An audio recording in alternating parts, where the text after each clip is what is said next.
Fatigué de voir tes photos passer inaperçues sur Instagram pendant que d'autres explosent avec des clichés de leur chat rouquin super moches, bienvenue dans le monde impitoyable de la photo 2.0 où tout le monde est photographe sauf toi, lui là-bas et même lui apparemment. Aujourd'hui, on va voir pourquoi tu galères à te démarquer et surtout quels sont les secrets pour y arriver, même sans avoir le dernier appareil à 4000 € ou même habiter dans le plus bel endroit du monde. Allez, c'est parti! On commence par un petit test. Regarde cette photo incroyable. Tu penses qu'elle a été prise avec quoi? Un appareil à 10 000 €? Eh bien non, c'était un smartphone de 2021. Moralité, ce n'est pas l'outil qui fait la beauté, c'est celui qui s'en sert. La créativité ne s'achète pas en magasin et ça, c'est valable dans tous les domaines artistiques. L'équipement est différent de la qualité. Bien souvent, on associe à un prix élevé à une qualité supérieure. Mais nos smartphones nous ont prouvé depuis longtemps que c'est faux. Et pour les appareils photo, depuis 2008, avec l'arrivée des hybrides et leurs viseurs électroniques EVF, il n'y a pas eu de vraie révolution technologique. Pourquoi se ruiner si un bon smartphone ou un appareil d'entrée de gamme peut suffire pour commencer? Attention, je ne dis pas que le matériel ne sert à rien, si vous êtes un pro, foncez sur un appareil haut de gamme, mais si vous débutez ou êtes amateur, la priorité c'est d'apprendre la composition d'une photo et la maîtrise de la lumière. Petite astuce, je vous conseille de prioriser un objectif. Si vous avez un budget limité, investissez dans un bon objectif plutôt que dans un boîtier cher. Par exemple, un objectif 50 mm f1.8 est un excellent choix pour débuter sans se ruiner. On en trouve aux alentours des 200 € chez Canon, il sera polyvalent aussi bien pour du portrait, de la street photo ou même de la vidéo.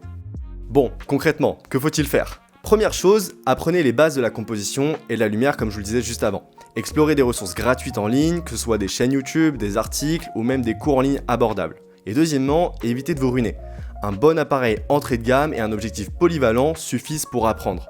J'en connais même qui ont appris avec leur téléphone, alors vraiment, il n'y a pas d'excuse. Si vous voulez des conseils pour choisir votre matériel en fonction de votre utilisation, dites-le moi en commentaire et je pourrais peut-être en faire une vidéo dédiée. Avant de continuer, j'ai remarqué que 93% d'entre vous qui regardent cette vidéo ne sont même pas abonnés. Si vous aimez ce contenu, abonnez-vous. Franchement, combien de photos de coucher de soleil as-tu déjà vu? Et combien de fois tu t'es dit « Waouh, c'est original !» Moi, jamais. Mais imagine un coucher de soleil avec un chat qui fait du yoga sur un toit, là on parle. Bon, tu auras sans doute compris que si tu fais une énième photo de coucher de soleil, il y a peu de chances qu'elle se démarque. Mais ce qui change tout, c'est l'histoire que tu racontes et les détails inattendus que tu captures. Je vais te citer un petit exemple personnel. Il n'y a pas si longtemps que ça, je me baladais en forêt et je suis tombé sur une branche qui me barrait le chemin. Plutôt que de la déplacer, j'ai composé autour en jouant avec la lumière et les ombres. Le résultat, je te laisse regarder par toi-même, une photo originale avec une bonne histoire, et ça c'est vraiment cool. En pratique, je vous conseille de chercher les détails uniques autour de vous, une flaque d'eau, une feuille tombée ou même un jeu de lumière particulier, puis essayez également différentes perspectives. Allongez-vous sur le sol, grimpez en hauteur ou même utilisez des reflets. Regarde cette feuille dans l'eau. Rien de particulier au départ, on est d'accord, mais une bonne composition transforme le banal en quelque chose de fascinant. Un bon exercice, ce serait de chercher quelque chose autour de toi, quelque chose d'anodin, et de le transformer en quelque chose d'original. En plus, pour faire cet exercice, tu n'as même pas besoin de sortir dehors. Tu peux commencer dans la pièce où tu te trouves actuellement pour regarder ma vidéo. Avec les téléphones qui font tout pour toi et l'IA qui retouche tes photos pendant que tu dors, tu te demandes peut-être, mais pourquoi apprendre la photo au final ? L'avenir de la photo, il reste incertain, on est d'accord. Mais depuis quelques mois, même années, on voit arriver de nombreux logiciels comme Photoroom, Canva ou Topaz Lab qui proposent des retouches automatiques qui sont d'ailleurs impressionnantes. Et même Adobe Lightroom s'y met avec son IA pour effacer des éléments en un clic. Bon, perso, j'adore cette fonctionnalité, je trouve qu'elle est vraiment super pratique. La retouche photo est en réalité une infime partie de la pratique photo.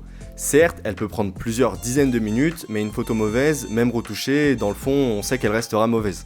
C'est d'ailleurs la base qu'on apprend lorsqu'on débute la photographie avec la surexposition et la sous-exposition d'une image, avec sa lumière. De plus, si on parle des photos créées artificiellement par IA, on y trouve pas mal de défauts et c'est super flagrant.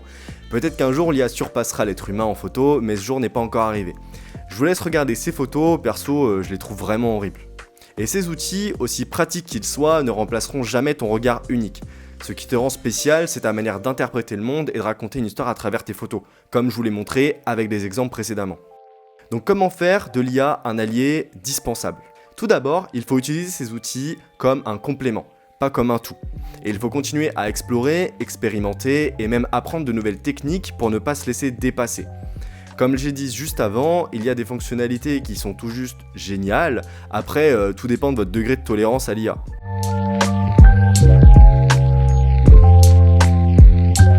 On va parler d'un truc qui touche presque tout le monde aujourd'hui, les réseaux sociaux.